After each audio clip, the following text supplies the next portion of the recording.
Hello, welcome to the tutorials about game-related problems. So for our first problem or our first example, we will deal for games in normal form. So we are given here a problem with two players and each player have three moves. We must remember that player A is the row player and player B is the column player. We will be looking for the maximin, dominant equilibrium, Nash equilibrium, and IESDS for this problem. So for our first example, we will find maximin.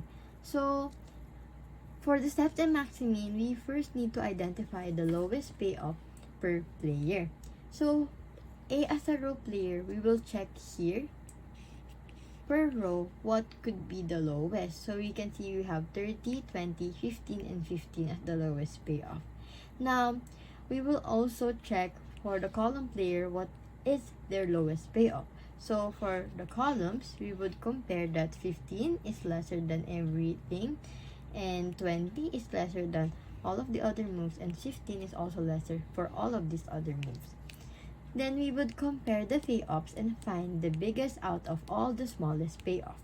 So for the row player, let's compare all the encircled in green ink. And we can see that the largest of them all is 30. So for the maximin of player A, we have move A with payoff of 30. Same goes for column player B. We would compare what is the biggest out of the squared values in pink ink, and we can see that the highest is 20. So for the maximum of player B, we have move B with payoff 20. Now let us move to the second example where we will now use dominant strategy. So here our step is to compare each payoff per column to see if there is a payoff higher than the rest. So we will be having a column comparison and a row comparison. So here we would check every column. So I box all the possible moves that player B can create for move A, for move B, and for move C. So for each of this, we would compare per column. If move B is bigger than move A, or if move B is bigger than move C, or if move A is bigger than move C. However, as we analyze, we can see that for the dominant strategy, player B has no dominant strategy. However, for our row comparison, I have already encircled all the possible moves per row. So we will now compare each payoff per row to see if there is a row payoff higher than the rest. As we can see, if we compare the moves of player A to move B, we can see that A is greater than move B at every move. 30 is greater than 25, 45 is greater than 20, and 55 is greater than 30. Same goes when we compared A to C. So we can conclude that for dominant strategy, player A have a dominant strategy of move A that dominates move B, and also move A still dominates move C.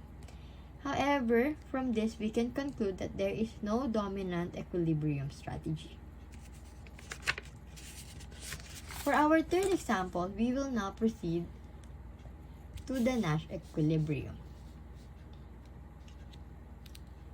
So, for the Nash equilibrium, we can see that we first need to find the maximum payoff for every move of the opposite player.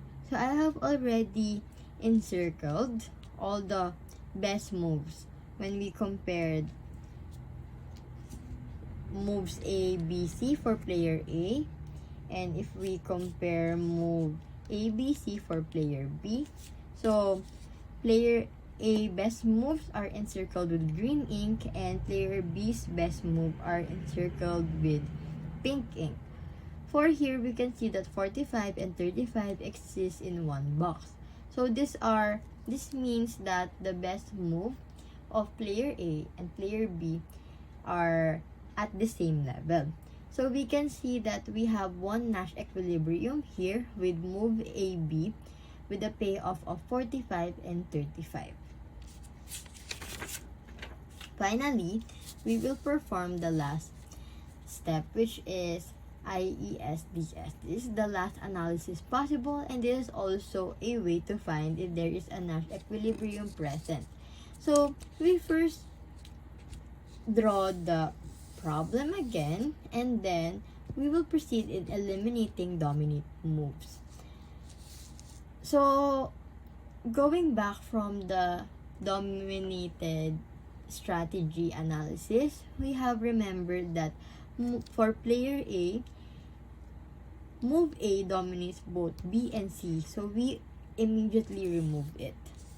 We have strike it down with a green ink to remember that it is for the row player. Now we will proceed on repeating the step by eliminating dominated moves. And if we compare 35 to 25, we can see for the column player that 35 dominates 25. So we remove this.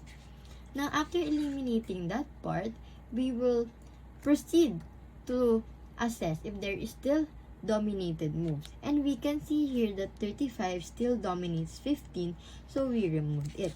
So for our result, we are left with the row A for 45 and column B for 35. And this represents our Nash equilibrium that we have also assessed a while ago. So overall, that is all the analysis for games in normal form.